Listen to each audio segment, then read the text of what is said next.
utekereza ko aka kazi ko kwica abakobwa yari akamaze mu gihe kingana iki? Wabwirwa n'izo nibo watazakwica.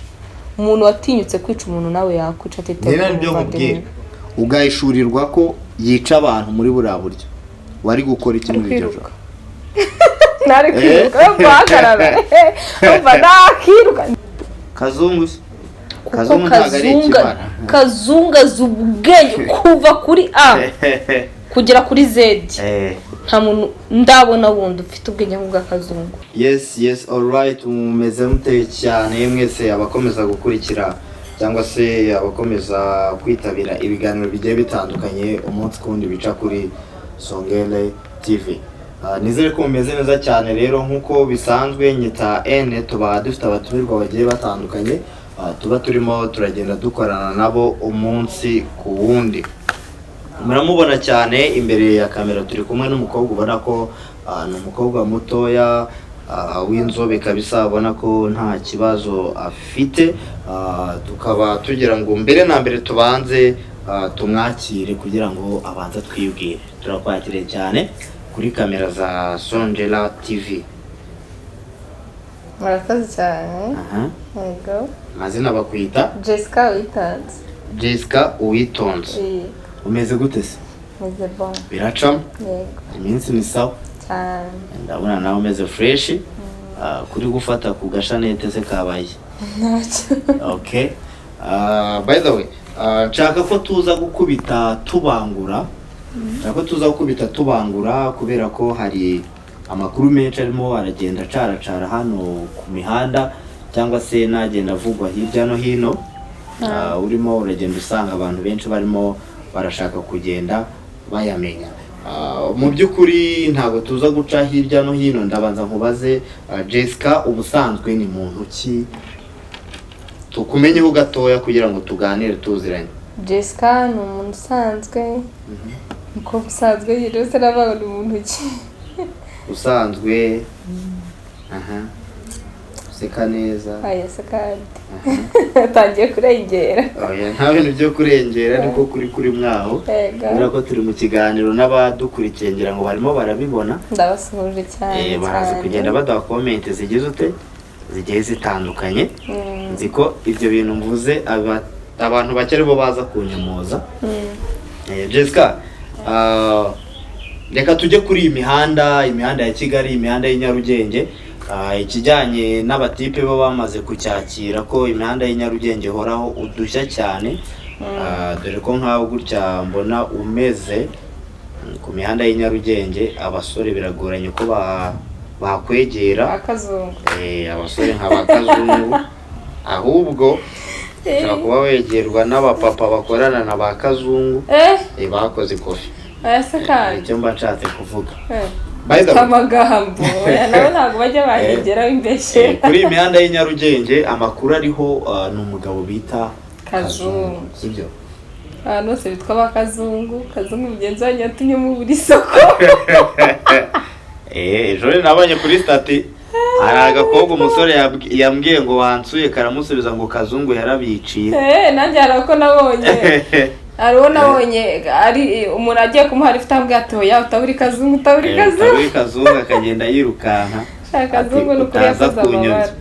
Urumva Kazungu yiciye abasore b'i Kigali. Ubu wowe nawe nta mukobwa ujya hamagara ngo nsura reka kuri inzobe. Oya kuva kera ntago nasurwaga. Utuma mbishyira hanze. By the way, dusuze cyane ba Kazungu bose mu buzima busanzwe ariko ari nako tugenda tugaruka kuri Kazungu mwenyewe uwo turimo turagenda tuvugaho muri imihanda y'Inyarugenge. Wewe nka Jessica okay uretse wenda kuvuga ngo Kazungu kuri weho avuze iki cyangwa se ni muntu ki we nka Jessica ijambo Kazungu n'ubwa mbere wari uryumvishe mu matwi yawe? Buriya sera umuntu witwa Kazungu se cyangwa ijambo Kazungu cyangwa umuntu ukora ibikorwa bya Kazungu? Izina Kazungu. Izina Kazungu se ubwo birere n'iryumvise. Noneho ijambo Kazungu ukora ibikorwa nk'ibya Kazungu yari ubwa mbere. Ngaho duha amakuru. Hari amakuru mfite amakuru ameze ate? Amakuru mfite nk'umunyamakuru. Amakuru mfite cyakoza reka numve umutere story sibyo. ariko nyine ntabwo mbizi neza niba ariwe Kazungu. We mbwira numve ko ariyo makuru mfite. Before yuko biriya bintu biba nk'ukwezi hari nimero yanyandikiye ntayizi, noneho telefone yanjye yinyandikiye kuri WhatsApp nkajyaho nkakirika kuri namba yawe munsi hazaho izina ryitwa Kazungu. Kagira inkuru. Hari umutipe twasenganaga kera nkiri muto witwa Kazungu, nabanje kugira ngo niwe ukwibutse mwarakuze akakwandikira ngira ngo aranyandikiye turacata nk'ukwezi bitera byiza amakuru ibintu nk'ibyo. Noneho hacaho ibyo ntabwo yajyaga abijyamo ni deep cyane, nyine wabonaga ntabwo yarameze nk'umuntu ushaka gutereta, niyo mpamvu naraketse ko wenda ari wa Kazungu twasenganaga. Noneho birangije haciyeho nk'ibyumweru nka 3 arambwira ngo wazaritse tugahura. Bwa mbere ndabikwama narayisomye sinamusubiza, bwa mbere ndabikwama ndamwihorera sinamusubiza. Bwa kabiri aranyandikira nyine nabibonye n'amakuru ya Kazungu yaramaze kuvaho, arambwira se ko nakwandikiye ngo duhure ukaba utaransubije wazambara kureka tugahura.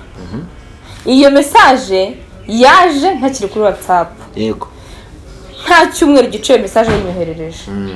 Nahise njya kumva ngo ari Kazungu wica abantu. Yes. Bivuga ngo nawe nagize ubwoba, bivuga ngo nawe warokotse Kazungu. Oya ntabwo bizi niba ari, ariko nyine nagize ubwoba njya kuri MTN nyine uri avuga ko yitwa Kazungu Denis, nsanga amazina ari kuri iyo nimero yanyandikiraga atandukanye n'amazina na Kazungu nyiri bwite. Ndavuga ati ibyo byose bakazungu baba bakagera, ntabwo nzongera kubizera. Nahise nyibloka ndanayisiba.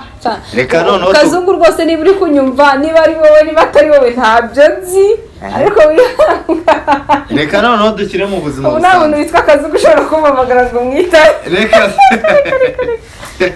rero ko ari Kazungu nzi ushaka kuzagutereta bazabyigumanire kuzana mu gipangu bamo umuntu witwa Kazungu, wenda nge wabona ari nawe. Umunsi nzamubaze niba atari we wanyandikiye, ako se yanyandikira akanambwira ngo duhure ka tuba mu gipangu kimwe. Mbese umunsi wo guhura byagenze bite? Iyo message nasubiye kuri WhatsApp Kazungu ngo baramufasha kuko iyo nimero narayikompoje numva ntibaho nyine ntagiriwe. Nyisiba narayiborotse ndanayisiba byose kuko ariko nagiye kuri mobile money kwa kundi umuntu agiye kureba amazina nsanga ntago ari we Kazungu. Ndiruhutse ndavuga ati we ndabona ari nawe akoresha indi nimero. Kubw'amahirwe make none usanze Kazungu bafasha ari we Kazungu wari wakwandikiye. Kubw'amahirwe make sinshaka kuyikora kuko sinshaka kurwara umutima. Nukuri iyo research sinshaka kuyikora pe kuko sinshaka kurwara umutima. Ngiye numva wahita wicara ukigurira akantu. Mbabara ubwo nahita yicara narira navuga ati mana ubwo ko ndokotse urupfu. Nubwo wenda ntabwo nari namwemereye ngo duhure, sinana namuhakaniye kuko message nayibonye Kazungu yaranafashwe nyibonye ejo bundi nyine ko nibwo nitsuye kuri WhatsApp. Yego. Ariko nshuti yanjye Kazungu ateye ubwoba n'inyamaswa mu nyamaswa. Niba kuko birari okay sinabishinja, ariko ubushinjacyaha kuko nibwemeza ko icyo cyaha yagikoze zaba ari inyamaswa mu zindi. None se nibumara kubyemeza okay, wenda wowe uri umwe mu bakobwa uvuga ko wandikiwe n'umuntu bita Kazungu ariko utazi niba ari we Kazungu bafashe, sibyo? Ariko se nk'ubu ngubu ubushinjacyaha buramutse ku bw'amahirwe makeya tukavuga uti Kazungu ararikuwe, bikaba ngombwa ko ya nimero yongera kukwandikira, hararayiborotse ukongera ukayibona bushyashya yitwa Kazungu ntajya gutanga ikirego kuri RIB. Batanga ikirego kuri RIB. None se ubwo none se uzi gute niba nyine yaba ari wa Kazungu bareka ushaka kugutwara? Mbabarira cyane nta nubwo nakemera guhura nawe. Okay. Uretse nawe nge ubu ngubu kano kanya. Yego. Nushaka kuza waravugisha kuri WhatsApp, nushaka kuza waranyohereje amafoto yawe, nta muntu ntazi njye ubwanjye nihuriye nawe gutya nganya ke nimero yanjye uzongera guhura nawe. Akantu ko guhura n'abaja mu kararangiye. Jya burundu. Turabaho gute? Mubayeho mute? Taratangira guhura nanjye mwari mubayeho. Mubayeho gute? Okay, tugende mu bakobwa mu buzima busanzwe hano hanze. Nabo usanga umunsi ku wundi ndi kubibona ku mbuga nkoranyambaga zigiye zitandukanye. Abakobwa bari kugenda bavuga ko barokotse amaboko ya Kazungu. Mu by'ukuri numva ari igikomere gikomeye ku buryo atari ibintu umuntu yahita yakira.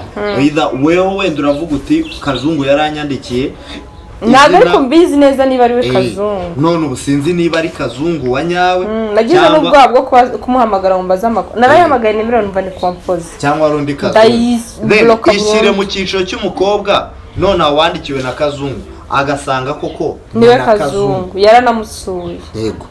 Urumva nawe wari uri kuri liste y'abantu umuntu bita Kazungu. Reka nkubwire ikintu akora.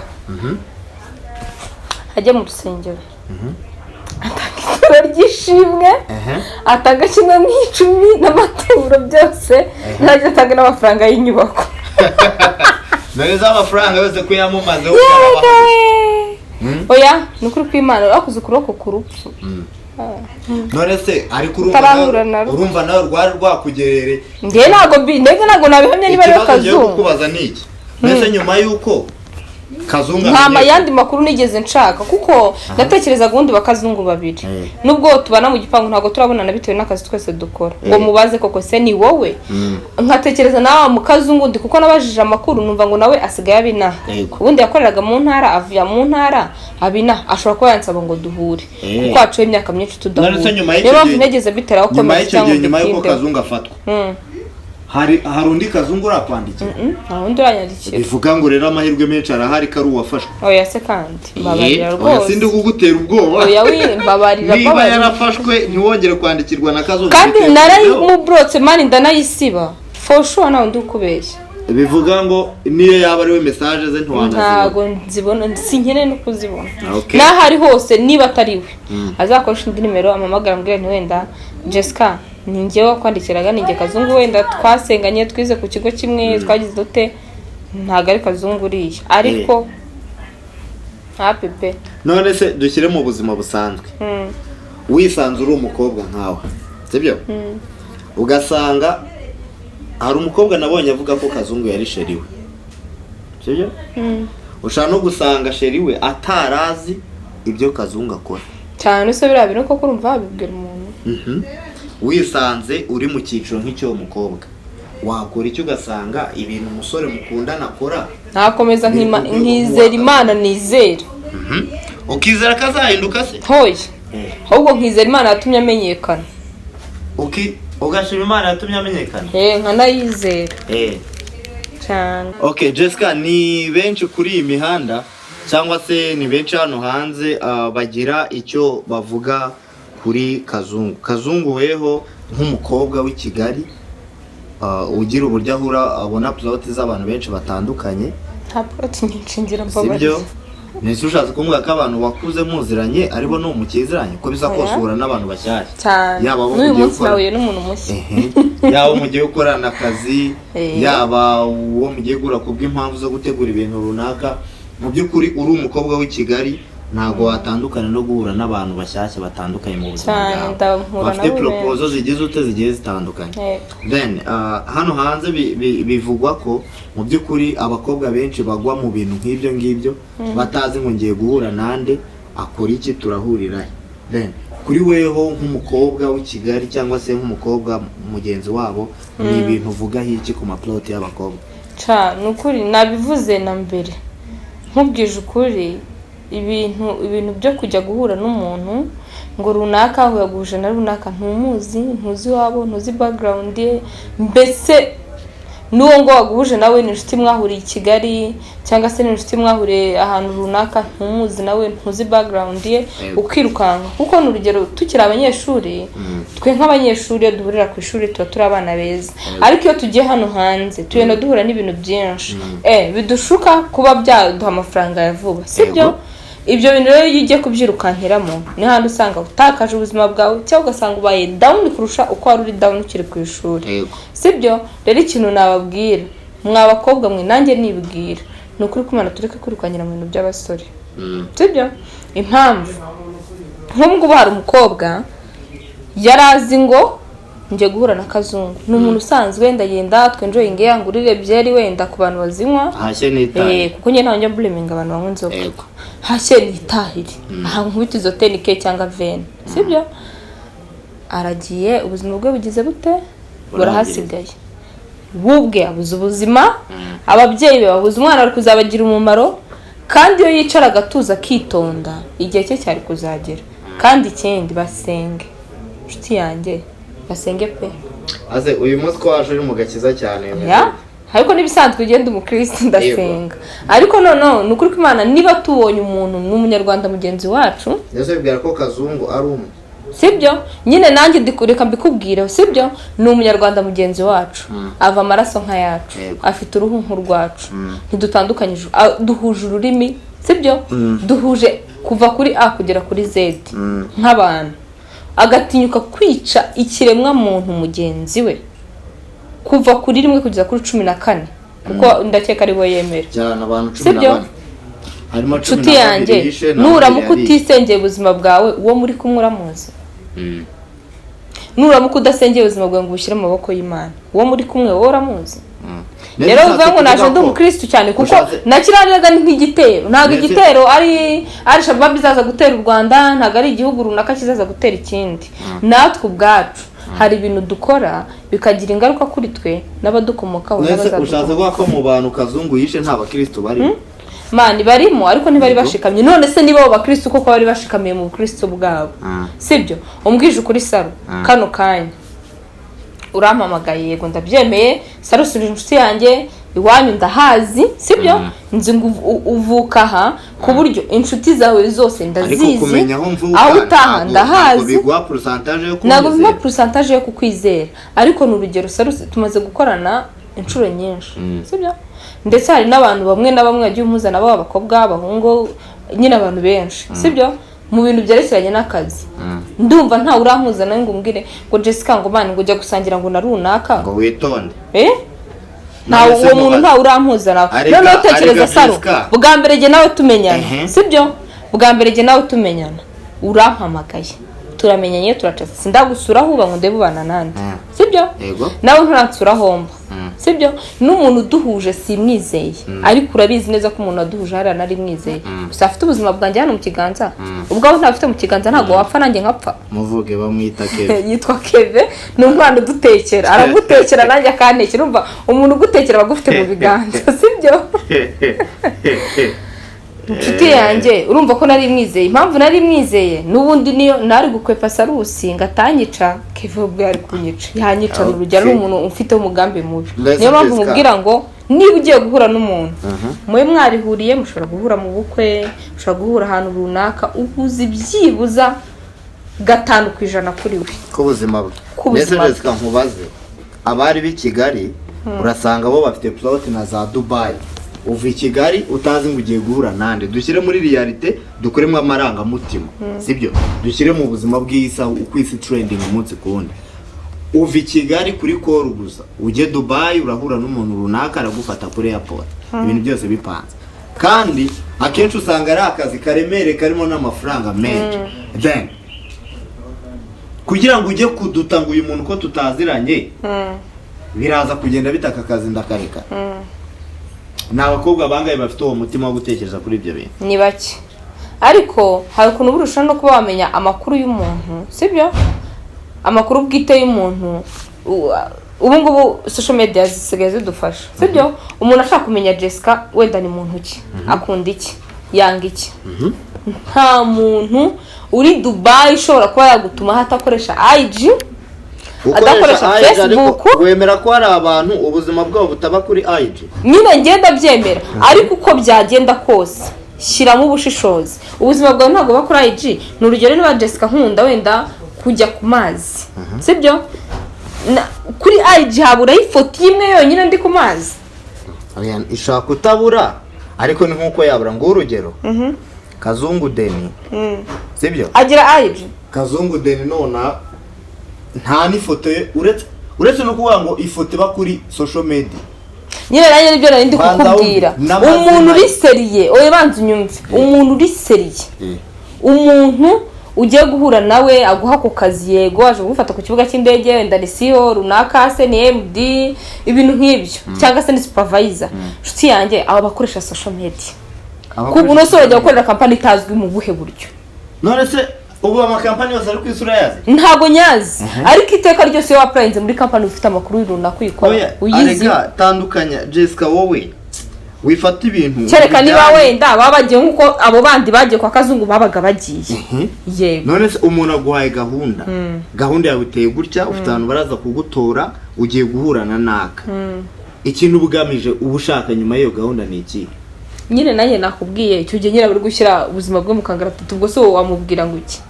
nta kintu ngo okay sinamujajinga n'uburyo kibwe bwo gushaka amafaranga sibyo nkuko nanjye mfite uburyo bwanjye ushakamo amafaranga nkuko nawe ufite uburyo bwawe nkuko buri wese afite uburyo bwe ariko ikintu namubwira sheri wikishyira mu kangaratete hejuru y'amafaranga. Amafaranga aradutunga ntituyatunga. Ikibazo still kiragaruka kuri Kazungu sibyo? Uratekereza ko Kazungu kugeza ubu si yavuze ko yaryamanye n'umukobwa umwe ari we nyine yagerageje gusambanya sibyo? Utekereza ko aka kazi ko kwica abakobwa yari akamaze mu gihe kingana iki? Nabwirwa n'iki koko? Ntagiye wabibwirwa. Ntabwo nabimenye. Kandi amakuru hafi umuntu wisha abantu 12 nose tuvuga ko umunsi yicaga umuntu bwaba kamaze iminsi 14. Ariko ku munsi birashoboka katicaga umuntu ndamwicaga rimwe mu cyumweru cyangwa rimwe. Kandi wibuke mu bintu yavuze mu bashinjacyaha ibintu bavuze mu rukiko bavuze ko yamaraga kukwica yafataga nimero imwe mu manimero ari muri phone zawe akayihamagara atanayizi mugatangira gutereta no kumenyana wasanga aribwo bwa buryo nawe wandikiwemo. Ngewe nabitekereje Mana yarandi sorry hari inshuti ko yahamagaraga nta nshuti yanjye nabuze. Ngewe nabitekereje none se wibwiye ko mu bantu Kazungu Deni yishe hari uwo ushaka kuvuga uti ntiyari inshuti yanjye kandi wenda yari inshuti yawe ahubwo ari uko mwari mudaherukanye ntawe pe inshuti zanjye zose ziri closed turavugana kenshi gashoboka. Nk'urugero nge mfite amakuru y'abantu bize kuri primaire cyo koza oya hari abantu baba bafite nimero zawe wowe utabazi kuko hari n'igihe tweze gukora ikiganiro ndi kumwe na wa mpeto afata nimero zawe nshyiraho nimero ashobora nawe no kuba yarayikuyeho. Rero ngewe byatumye mbitekerezaho mu kanya bimbwira nibuka ko Kazungu ubwe yemeraga ko iyo yamaraga kwica umuntu yahitaga afata nimero muri iyo telefone agatangira kuyandikira ari gushaka next move ndi muntu azica bwa kabiri sibyo? Byatumye ntekereza niba koko warandikiwe n'umuntu bita Kazungu ugasanga nimero yanditseho Kazungu byatumye ntekereza mu buryo utazi cyangwa se utamenye n'uburyo byagera ushobora gusanga uri umwe mu bakobwa barokotse uru rupfu rwa Kazungu. Ntabwo navuga ngo narokotse burya umuntu arokoka ikintu cyamugezeho ntabwo narokotse nuzi ko ntigeze mpura nawe katigeze testinga kuba wenda icyo kintu kuko yagikora niyo mpamvu nashobora kuvuga rero ngo ntabwo ngo nararokotse kuko buriya umuntu n'urugero sibyo umbonye ndi hara hejuru y'inzu uratambutse urigendeye wumva ngo umuntu wari uri hara hejuru y'inzu yarari kwica abantu mimbere sibyo ntabwo wavuga ngo wamurokotse yigeza kwirukanka na se yigeze ubona hari ubushake bwo kukwica afite icyo gihe ntabwo nshobora kuba rero ngo narokotse nshobora no gusanga atari we kuko iyo nimero ntabwo yanditseho Kazungu Deni niko ntashaka gutangaza amazina yanditseho ariko nyine none se uje kwisanga ibaza uri umukobwa gutya ukisanga musaza wawe akora ibintu bya Kazungu mu buryo utazi nta n'umwe ubizi yego shaka ikintu cya mbere nyine nakora buriya namanza kumenya impamvu yabimuteye kuko ngenya nizera yihutirwa icyo gihe amenya ko wayimenye mu gihe nawe asanzwe yica abantu urumva yaguhereza oya muravuga bimenye atari mu maboko ya RIB ntayamushyiramo wabwirwa n'izo niba watazakwica umuntu watinyutse kwica umuntu nawe yakwica atiteguye nakubaje wisanzwe uri mushiki oya namushyikiriza amaboko y'inzego abishinzwe okay se nagenda ngo mufate kuko yabadusha imbaraga ari icyemezo wazicuza oya ntabwo nazakicuza ko nafungishije umuntu wisha abantu icyo gihe ntabwo nandi kumwita umuvandimwe wanjye oya burya umuvandimwe n'umuntu musangiraga akabisa nagahiye sibyo niba ataratinyutse kunsangiza ikibazo afite before yuko akora ayo makosa kuki nshobora kumva ko ngomba kumwishira mu gihe yitaye mu makosa yigeze ngisha inama se none se icyo ni kimwe nahise nk'umukobwa utembera urasohoka muri Kigali iyo uza guhura na Kazungu amaso ku maso ugahishurirwa ko yica abantu muri buriya buryo wari gukora iki muri iryo joro? ntari kwiruka yo guhagarara umva nakiruka ntinyira upfa uko ndeba nakiruka ntabwo wamfatisha iki none se ibaza ari nka saa 7-8 z'ijoro kwa kuna amasaha yicumye akaba ari rw'umusobanuro. Mu Rwanda hari umutekano uhagije nakiruka mvuze induru amasegonda 5 naba ntarananirwa ntabwo naba nabuze umuntu ntabara. Polisi ziba zirimo, abasirikare baba barimo, abamotari, abashoferi, abakora amajoro, abakora mu hoteli baba bataye amasaha ahantu hari hose mu Rwanda. Ndizera ko wirukanze ugasakuza amasegonda 5 abantu baba bahuye. Kereka ndi mu nzu yampfungiranye. Kere kuri mu nzu yampfungiranye wenda nkuko abo yabafungiranaga. Nibwo wakumva. Ariko ubundi je mfite ikibazo. Ni gute umuntu yajyaga mu nzu? Sibyo? Bamuziritse ariko ntibaramufunga umunwa ko bari kumubaza agasubiza. Ubu ngubu kuvuza induru byabaga byamunaniye cyangwa abaturanyi babaga bahari kuki batatabaraga. Babarire abaturanyi bari simba judging ariko mujye muri comment ntago mwajyaga mwumva induru. None se wibwiye ko amakuru Kazungu atanga wigeze ubona Kazungu yaraturanye n'abantu? Yaratuye wenyine se. Usanze sarano ha wenyine umuntu aba. Ko Yesu Kristo. Kazungu yaratuye ahantu kure ha wenyine. None se nyuma yo kwibaza icyo wakibajije ngo ukigera mu nzu y'umwicanyi wowe nta bimenyetso by'ibanze ubona? Hako se wamugane ukigera nta nubwo uwo muntu uko kandi ikindi ngenda cyeka wenda reka ntekereza aba bantu bose yishe ntago babaga bashyinguye mu nzu. Yaracukuye icyo banze mu gikoni kandi koko ya makuru nanditse none mfite ikibazo nyine umuntu nakubwiye ngo nsura urenze ibirometero n'ibirometero usiga abantu ubonye ahantu hari inzu ya wenyine yitaruye uracyari kuri moto ari ugutwaye hari abakapo bifite amafaranga aturasha iranzu nabonye ko atari yadanje ku buryo navuga ngo agiye kuyubaka ku musenyi.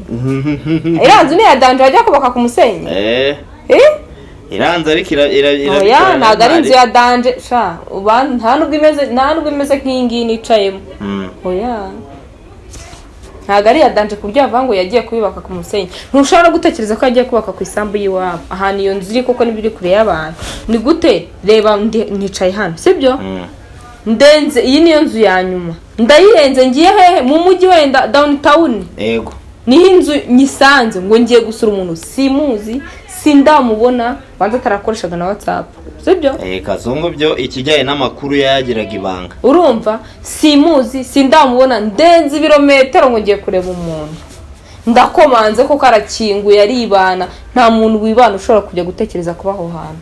Ese birabaye uramusuye wanabyemeye sibyo muranaryoheje nta nubwo umenye ko yica abantu urataye usanze yaguteye umwana nazabwira ikintu ikosa ntakorana ukuvutsa umwana ubuzima ariko wazabwira umwana ngo so yisha abantu nyine wibuke yaguteye inda leta itaramufata wari umukobwa uzi ko ufite she urangije leta imaze kumufata urikanga uravuga uti wa muhungu turyamana kurya yica abantu agusiza utwite none aha nka gutya ari muri gereza agusiza utwite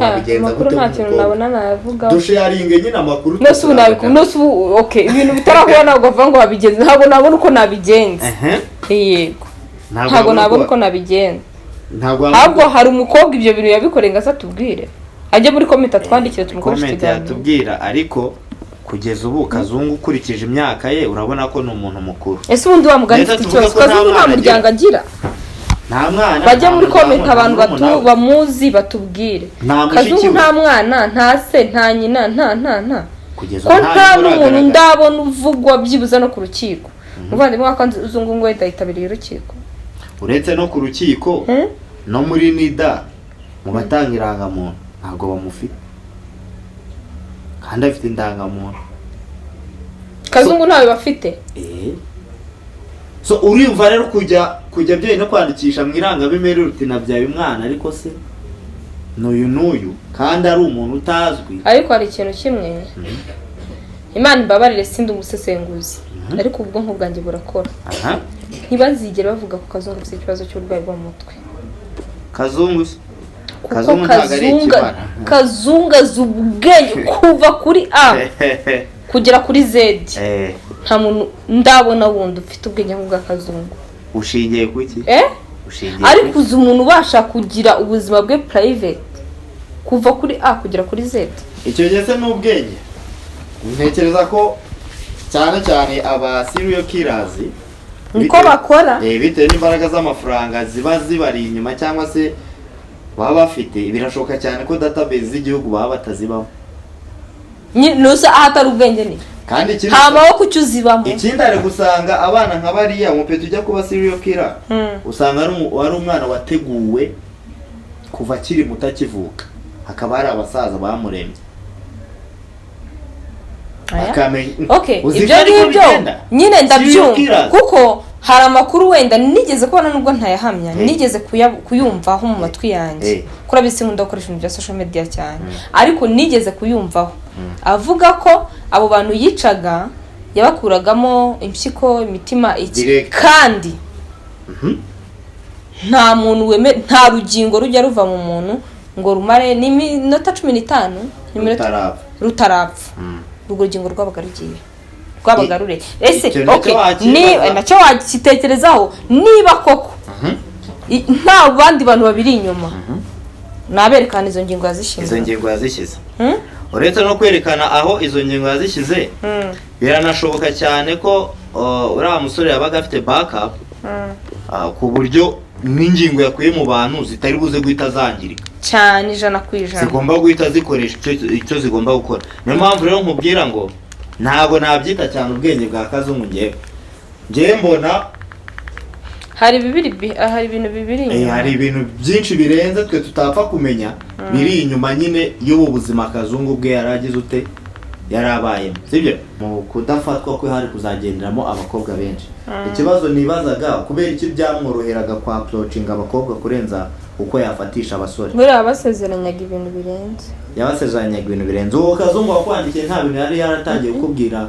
Nyine we ni bite ni byiza amakuru ni meza umeze ute ndagukumbuye nkamubaza se uranzi ntiyego nturi Jessica se nkagukumbura gatakuze. Njye nyine ntago nari muzi we yaranze. Ngira ati none se ntago uri Jessica ngira ntiyego ndiwe. Kambwira nti waretse tukazapanga tugahura nyine ni ibiganiro biraho bidafite ikintu runaka kiri ini deep bishingiye. Atakwereka karumu. Oya ntaruganyereka ko umuntu wadanje ntanyereka ko akeneye gutereta. Nusu umuntu kubwira bite ndagukumbuye tuzahure tuganire ese usigaye gukora iki ubusubahe nibyo ngibyo twandikira. Ndetse naho umukobwa nta reaction wumva ukavuga uti none se umuntu kwandikira gutyo umuntu ugira reaction wayikwereka. Umusore gukwandikira birashoka cyane ko wamusubiza. Oya kuko nta nubwo ashobora no kuba yanyandikira nka rimwe mu minsi 3. Mu minsi 3.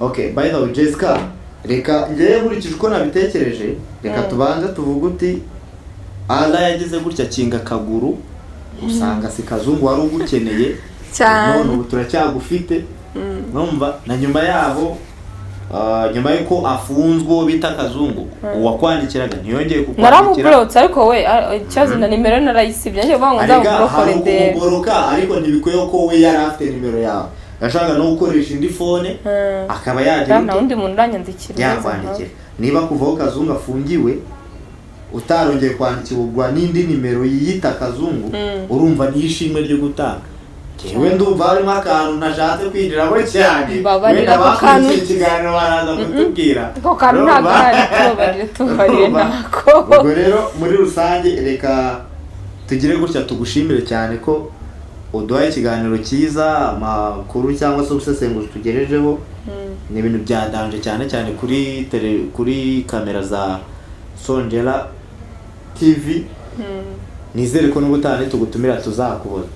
Nzaza cyane nirukanka nanjye nabakunze bafana beza nimukomeze mu deploying like share sub byose mu bikorere rimwe turabakunda cyane. Okay nkuko Jessica abivuze mwakoze cyane bakurikiranye ikiganiro kuri Sonjera TV ngire ngo nizere ko iki kiganiro ibiganiro byiza nk'ibi muzakomeza mubikurikira umunsi kundi gatanu kuri gatanu. Nge nari mwe mukomeje kudukurikira kanda subscribe ukande like ukore share mu gihe cyane cyane ku muntu utarakanda subscribe niwe bireba cyane kugira ngo umunsi kundi ujye ukomeza winjoying ibiganiro bya danje nk'ibi ngibi turi kumwe n'abatumirwa ba danje bagenda batanga ibintu bya fresh ubundi kabisa hano hanze dukomeze dutwike. Reka mbabwire ngo ciao ciao ciao ciao, ndabakunda.